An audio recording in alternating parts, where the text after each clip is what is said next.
Right guys, welcome back to the channel, and we're here at Battle Bunker. It's me and Lucy, and we're taking a look at the brand new Age of Sigmar 2.0. You excited? No, I'm nervous.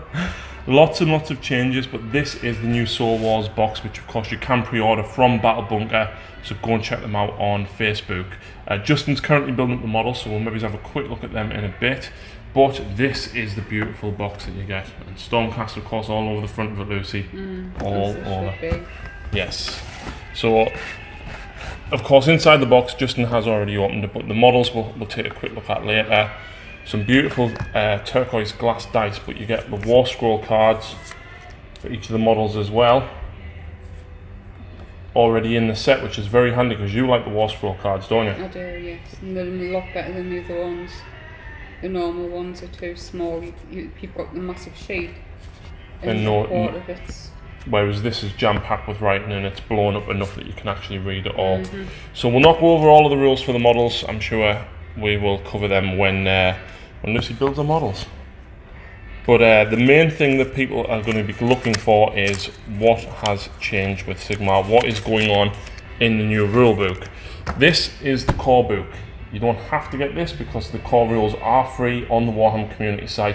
But if fluff is your thing, you want to look at some pretty pictures, you want to see all the narrative missions, and of course all the realms and all the additional rules that you can play, this is it. How do you feel about a female Stormcast being on the front? I like it. Prefer it, actually. Yeah, very, very cool indeed.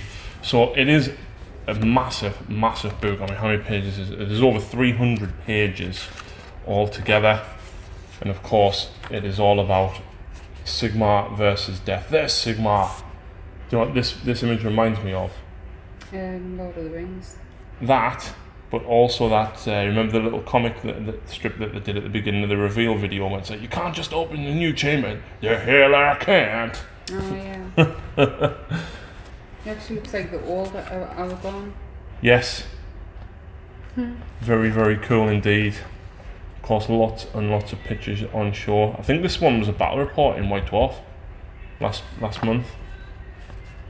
And of course, if you stay tuned, I am actually going to be filming a battle report on the River of Souls board, Warhammer World, in about 3 weeks' time. So lots and lots of stuff for people getting into the hobby. Of course, advancing all of the fluff, telling you everything that's been going on since the end of Warhammer Fantasy. I can't remember what it was called because I wasn't too much into fluff. Look at that. Isn't that the Star Dragon that Sigmar basically made the deal with? It's not a star. No, there. Oh. Is that a Celestin Prime? Maybe?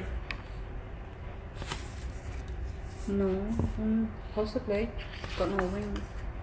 No, the other one hasn't either. Fire Slayers and a Magma Droth. Very, very well drawn images. And that, who is this? The Shadow. Slanesh. Yes. Yes! About time. Hopefully, I think we are going to see release of Slanesh. He's been massively hinted at in Age of Sigmar and the Adeneth and the Daughters of Cain books. And of course, lots and lots of pictures involving him as well. And even in 40k, the new Knight Codex has a picture of the Knight stomping the Keeper of Secrets. So I think, you know, there's been no confirmations yet, other than that one leaked picture of the claw. So hopefully that will be coming. We've got the Age of Chaos, which I think is basically the start of the whole, what was Age of Sigmar 1.0.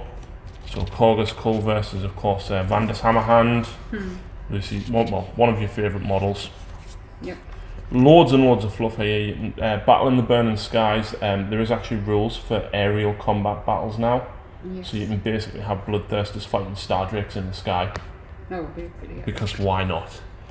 So I'm not going to cover all of this because obviously there is lots and lots to read. But the Realm of Chaos, and then of course going into the Age of Sigmar, Archaon himself. Wow, there's a lot of reading here.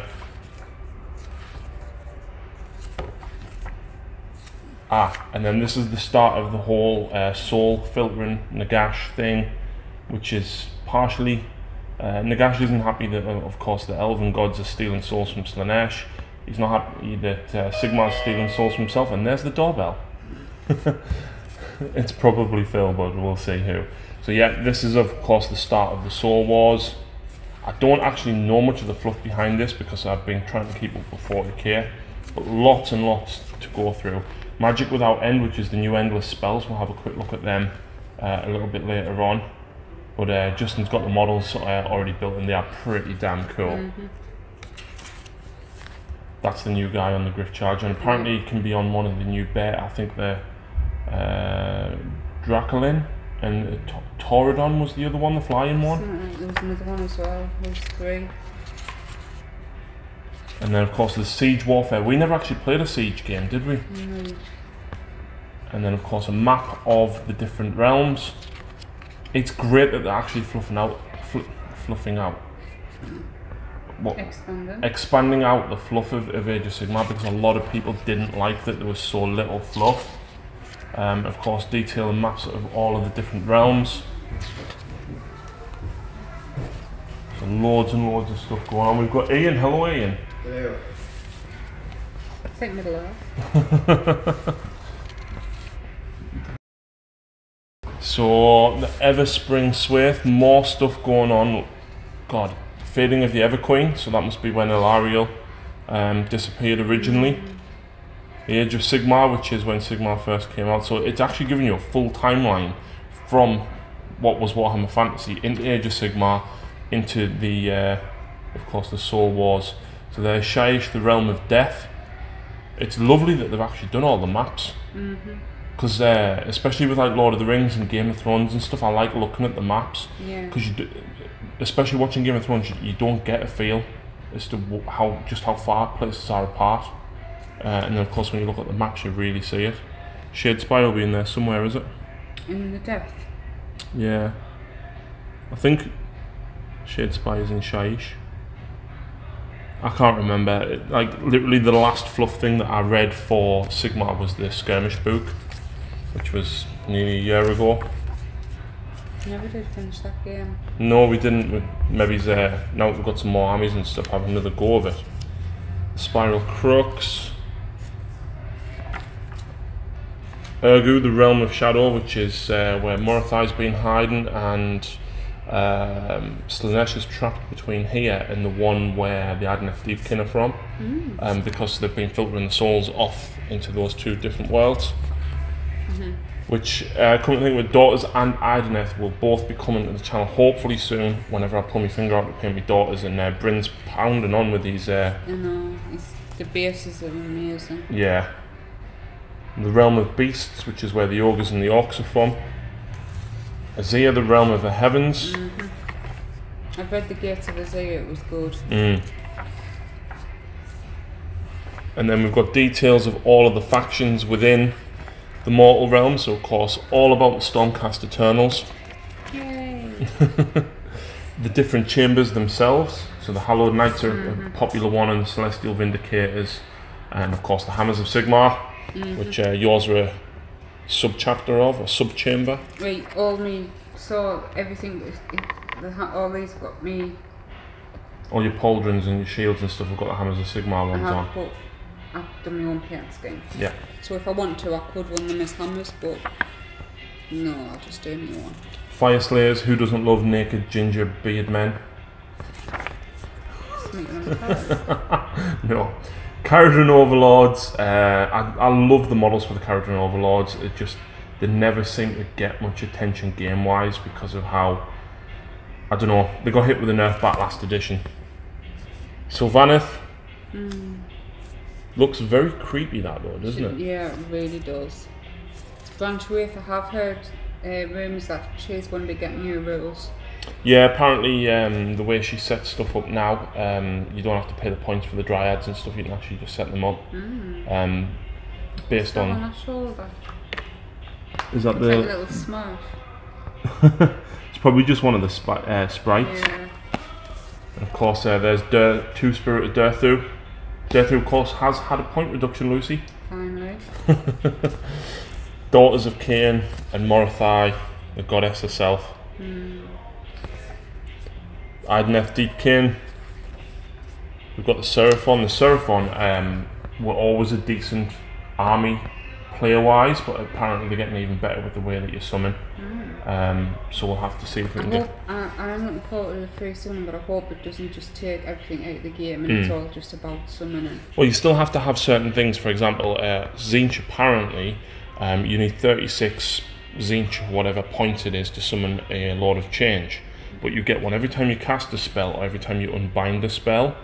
So obviously you have to save them up to be able to get it. Yeah. But for Blades of Khorne, for example, for me, it does mean that if I get the 8 blood type points, I then can get the free Bloodthirster, rather than having to pay the extra 300 points or so for it.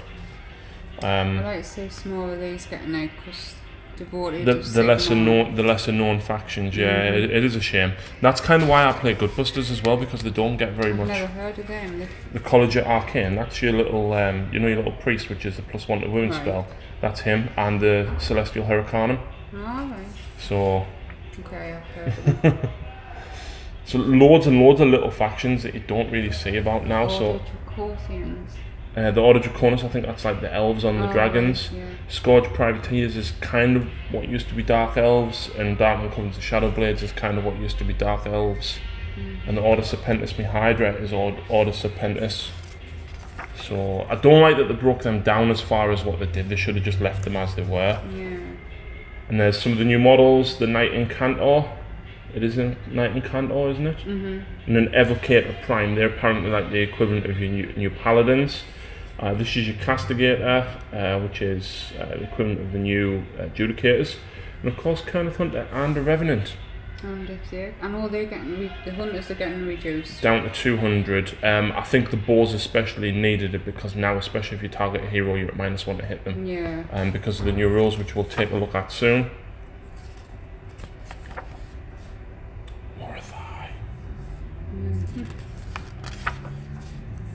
Forces of Chaos. But you do like that model. What are you on about like that? You've got Slaanesh. For now. Archaon. It'll be fun to paint. There is definitely one model I would look. He went up in points. Did he? Yep, he's 140 now. So you know how before I had 2 for 200 and about 120 piece, yeah, they're now costing more.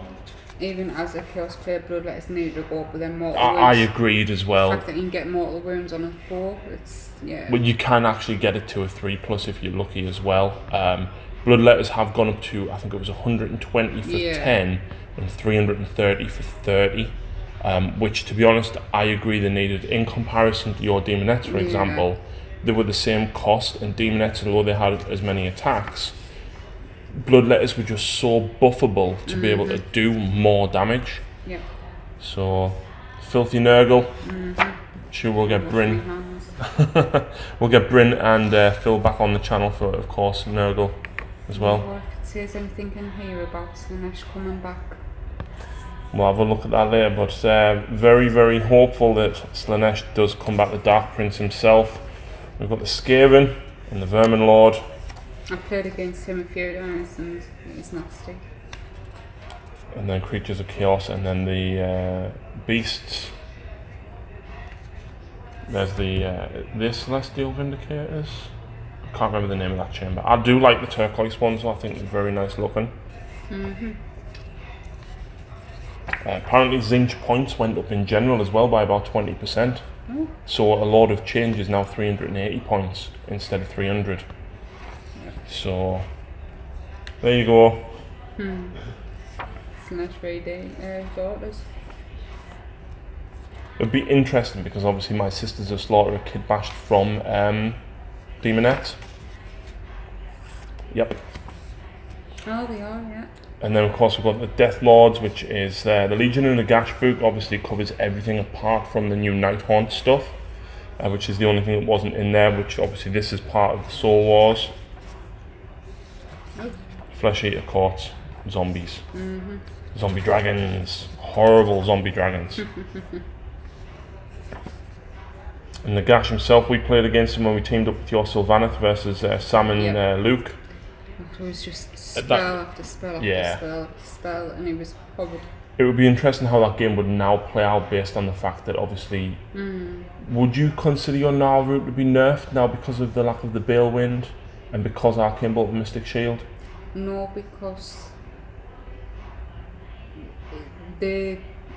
everyone has really quite good spells already. Then you can add the Deepwood spells. Yeah. So I was literally just using them Mystic Shield and Arcane Bolt just because I had them spare to use. I think when we have a look at the Malign Scorcery as well, I think an interesting one for that will be the portal one where you can shoot through it, especially for like Kernel Hunters and stuff. I think that will be really interesting in a Gnarl Root. I do pretty like all the cloaks. They'll be nice to paint on the new Stormcast. Yeah, you're currently in the middle of repainting them, metallic purple this time. I wish I never started. But they're going to look really, really nice when you get them done, aren't they? Shouldn't have done so many at once, but yes. Morghast, we played against Sam's and they were horrible. Really horrible. The death models are actually really nice. Definitely. And then the Forces of Destruction, the Iron Jaws, I think they got a few point reductions, but the War Boss went up. Bone Splitters apparently got very minor reductions. Beast Claws, all of the beasts dropped by 40 points. Which is good, but when you consider that they've got no way to summon, and then now with the Mystic Shield and Arcane Bolt nerf, Butchers aren't quite as good to ally in. Yeah. And I just, all the battalions went up. The battalions were already very expensive. All of them went up. Wow. Yeah. Even the Skull, which is the Hunter, and the Cats, even that went up. I know the Sylvaneth ones went down with the Gnarl Root and the Household. I think the Household was originally 70 up to 120 back to 100, and then I think the Gnarl Root, I don't remember what it was originally, but it was something like 220 now, wasn't it? And then it's back down to 160, 180. I can't remember. I would love to paint some blue skinned orcs like to go with me. Blue? No, orcs are green. I know, but how cool would they look next to these? In blue with purple armour. Purple armour. Ale Guzzlers, I've got another one. Oh, Lucy doesn't like spiders. We'll turn the page. Thank you. And then Fire and Thunder, Battles in the Mortal Realm. So this covers rules for each of the realms. So obviously if you play in the realm of fire, I presume that's going to buff things like the Fire Slayers. I know the Magma Dragon that Bryn has a rule in its War Scroll which actually benefits it if you're playing in the realm of fire. Yes. Handy. And of course each of the realms has a specific spell which is available, so I presume like the realm of fire would be like a fireball spell. I think missile weapons as well, if you shoot over 18 inches with bows and arrows and stuff, they actually increase rend by 1 or damage by 1, something like that. Because basically the arrows are set fire to in the air. Long strikes will like that. Yeah. So is this the core rules that we're at now for the whole game? So we'll not go over everything. Obviously, loads of people have covered all of this, but the main changes: base to base is official, rather than model to model, because everybody was playing that anyway, weren't they? Roll-offs did change ever so slightly. If you roll a double for priority, whoever went first last time gets to choose. It doesn't happen too often. Well, if you tie, no double. That's what I meant. Yeah. It almost stops as many double turns, because obviously you're rolling off for 4 turns in a game. Chances are you've got a 1 in 6 chance of rolling a tie, so it is a possible. Don't think reserves and anything like that really else changed.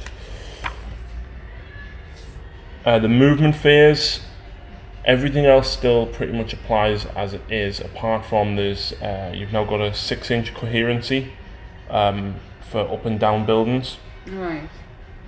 So basically, whereas before you had to be within an inch of the model, if you've got a guy at the bottom of a building and then one on the next level up, that's fine, that's still in coherency. That's now official. I think most people, again, were playing it that way to begin with. Yeah. So the shooting phase, the main change to the shooting phase, right? And you tell me whether or not you prefer this. Obviously, having played a little bit of 40k, you know that you can't target characters if they're not the closest. With Age of Sigmar, you could snipe out characters pretty easily, couldn't you? Which, sorry, but why couldn't you? If it was an actual battle, just because there's a general across the way, the sniper's not going to say, oh no, best not target him. So being able to makes it more real, I think. Yeah. So still being able to, but -1 because you've got to pick them out in a crowd, basically. That makes more sense. If there's a unit of 3 or more models nearby. The exception to this, of course, is if the hero that you're shooting is a monster or has 8 or more wounds. So of course, if he's got 8 wounds like a Demon Prince, basically a Demon Prince is big enough that you can see him over the top of all your infantry, and you can still pick him off without suffering the -1.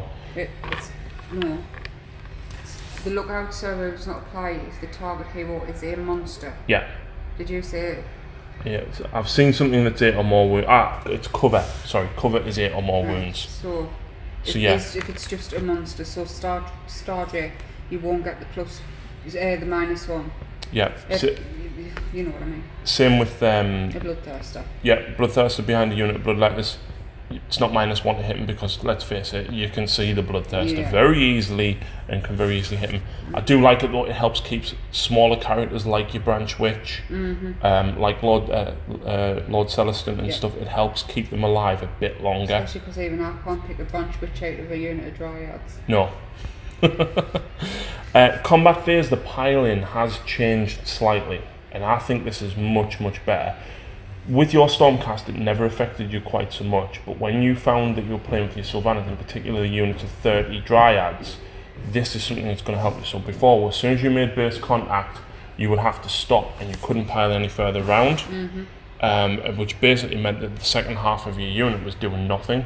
Now, as long as you stay at least as close, you can continue moving. Yep. So, like if Lucy makes a 3-inch charge to my Stonehorn, and she only rolls a 3, the first one gets in, a couple pile in 3 inches, you only covering the front quarter of the base. Yeah. Then, next turn, they can pile round 3 inches each side at the back and get the rest of the unit in. I think it's so much better. Yeah. Much, much better. And especially me, used to running 30 blobs of Bloodletters. It is very, very handy. Splitting units is something that's different now. Yeah. So before, if I had a unit of 30 Bloodletters all the way along here, and basically Lucy had some Draconian Guard or whatever, and this unit attacked, and I would pull from the middle so that these guys couldn't hurt us, right? What happens now is at the end of the turn, if they are not in coherency, I have to kill one side or the other till all unit is back in coherency. So you've really got to think about placement, especially not so much obviously with your Stormcast, but with other units with Hornblowers and Banners and Leaders. You've really, really got to think about your positioning now as well. And of course, not just that, that in itself, I think will also affect the order in which people pick units to fight. Possibly, oh yeah. It hasn't really affected me. And you've never really done that much, have you? No, because essentially I've always wanted to attack back with as much damage as possible. So, yeah, I think they're all they're very subtle changes, but I think they're all the sensible changes. Definitely. Sensible indeed. Obviously the whole thing about allocating wounds, cover, mortal wounds, slay models and everything, all of that is pretty much the same. They've just basically incorporated the FAQ to expand on and clarify the wording so it's a lot easier to understand. Wizards have changed quite a lot as well. So now you can unbind spells from 30 inches away. I like that. That is massive because if you go first, you can cast all your buffing spells. For example, you in an Al route, you'll go right,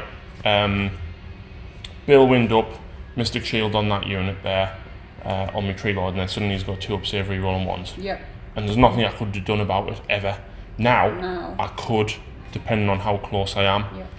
Yep. Mystic Shield and Arcane Bolt they have.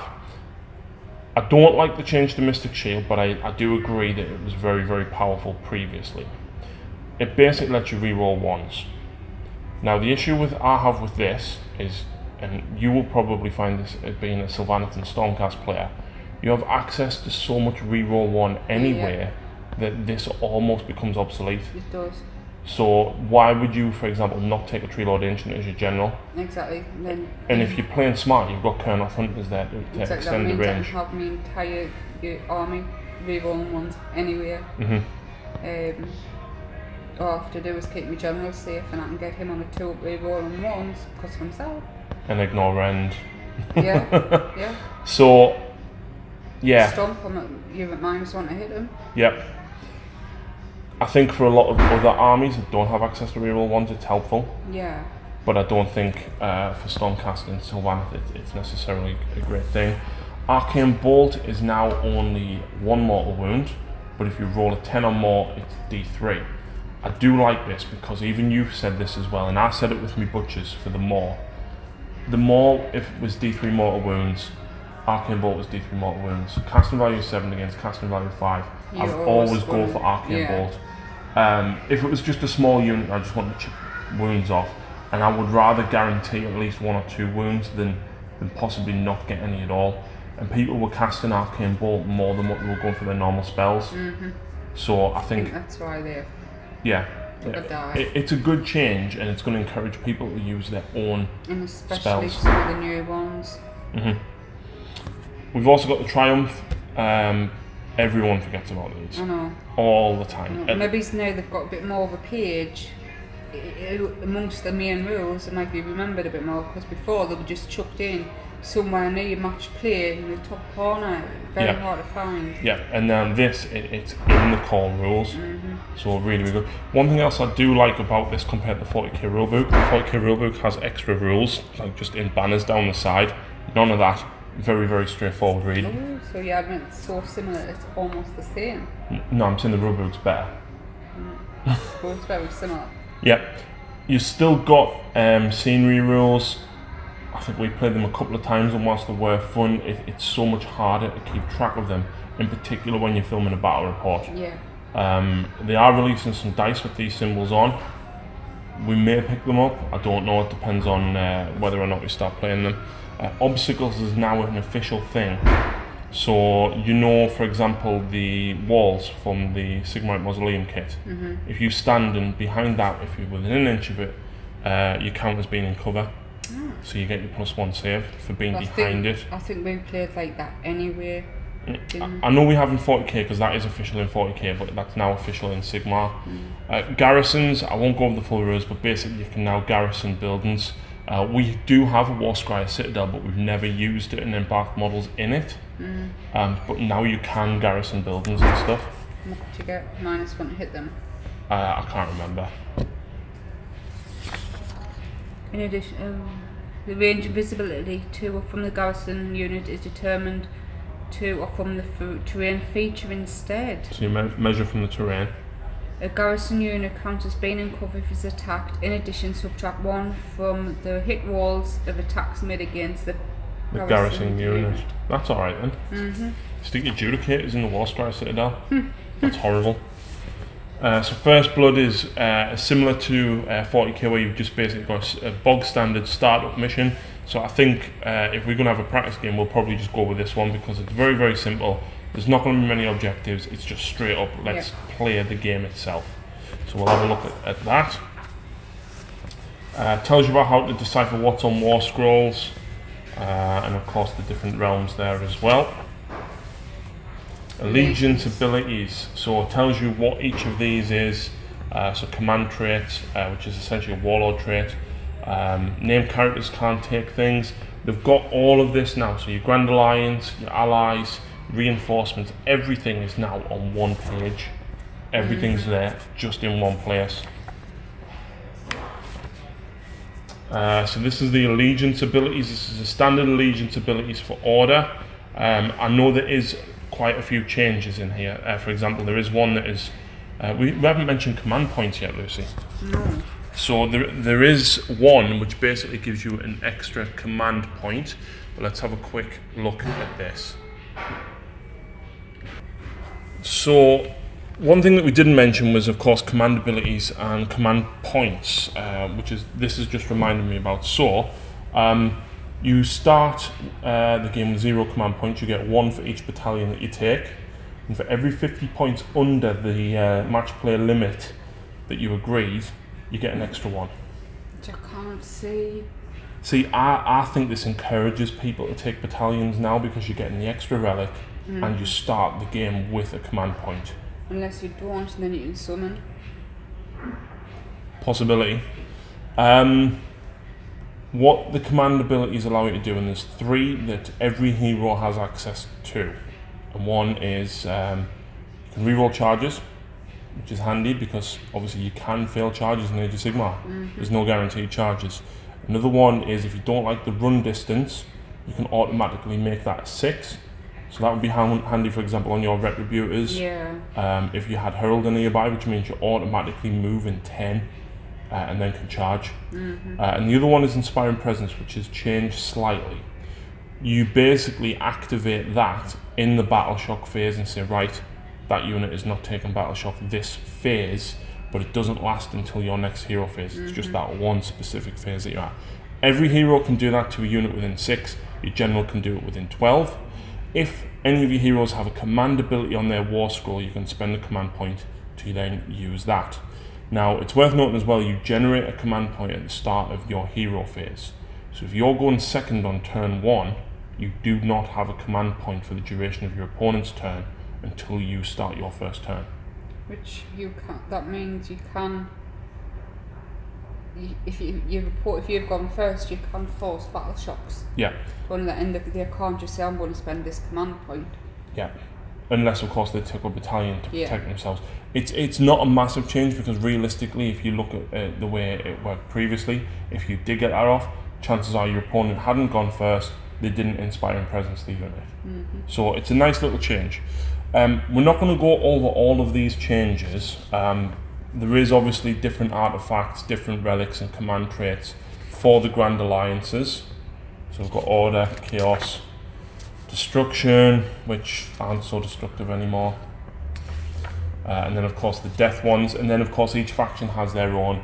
For example, Stormcast have Sonic of the Storms. Yeah. And then this is the realm, the realm's rules. So you can, for example, this one, the Realm of Fire, has a command ability, and it also has all of these terrain features as well. And of course, there's the Fireball spell. Fireball has a casting value of 5. If successfully cast, pick a unit within 18. The caster is visible. Let's have a look. If the enemy unit consists of 1 model, it suffers 1 mortal wound. If it has 2 to 9 models, it suffers D3.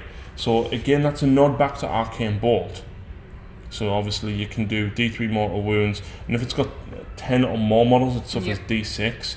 But of course, that is just if you're playing in the Realm of Fire. And there's artifacts, spells, and abilities for each of the, I believe, 9 realms. Or am I thinking 4? I can see people using these spells outside of this thingies. That's the thing though, unless you specifically say to your opponent, do you want to play in this realm? You can't.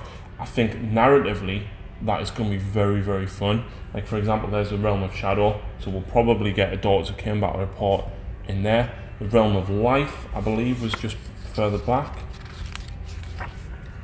So the Death, Realm of Fire, Metal, Beasts, the Realm of Life. So obviously we'll probably get one with the Sylvaneth in there.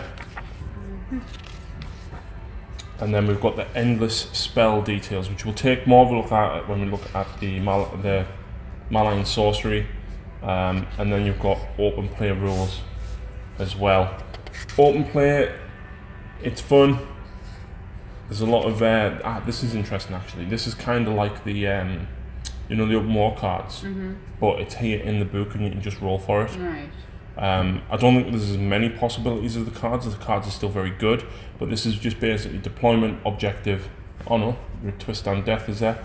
But see, there's only 3, so there's nowhere near as many combinations. But it's nice that they've included something like that.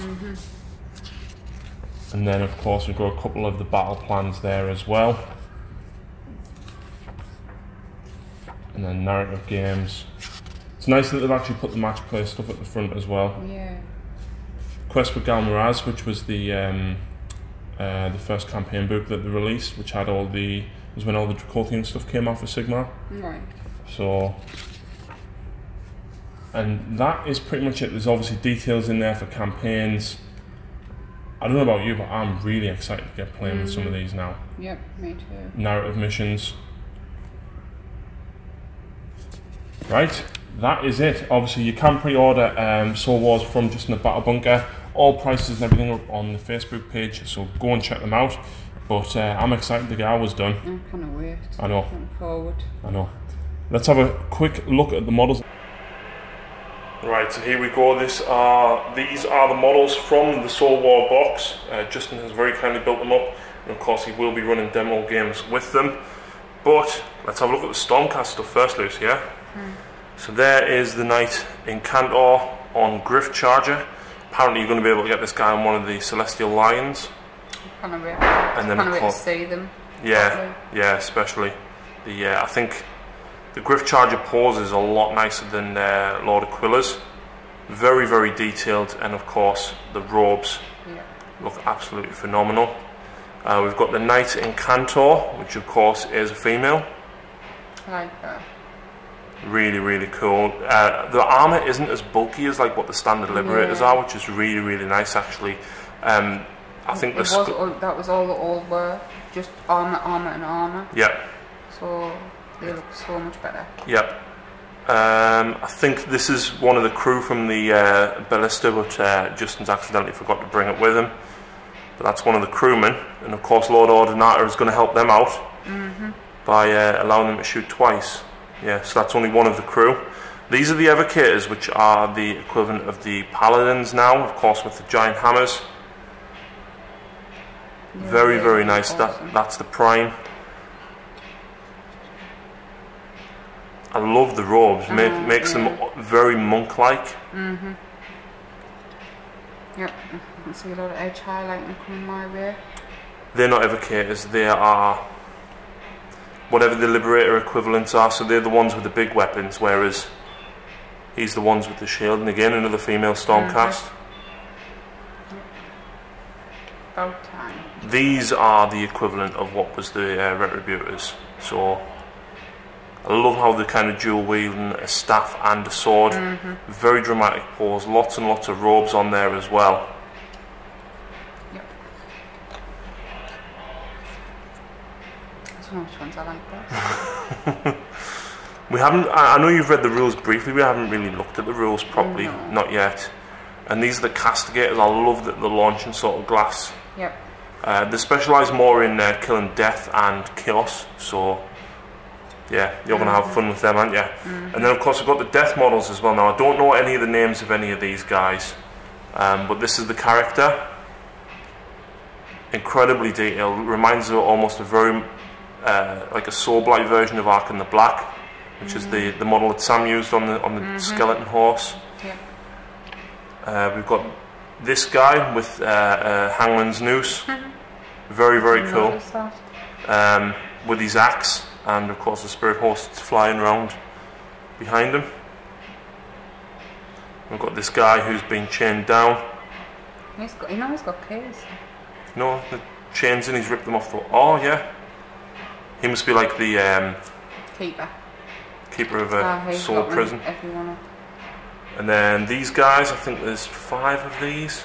Ah, he could be the key to the souls, keeping the souls. These guys, knights with lanterns, and of course wraiths with the sides. We've got these guys. I know these ones are coming out as an easy to clip together kit, which is worth mentioning as well. The clip together kits are also available to pre-order from Justin. So these have to be in units of 3, I believe, and the Castigators are in units of 3. So we've picked up another box of these so that Lucy has 9. And then you of course all the little wraith guys. Very, very nice poses, all very, very different. Lots of chains, lots of little axes. Yeah, the axes are cute. So that is the models. I'm really, really excited to get ours and start getting it built and painted up. Yep, I think give us a couple of weeks and I'll be back down with my version painted up versus Justin's.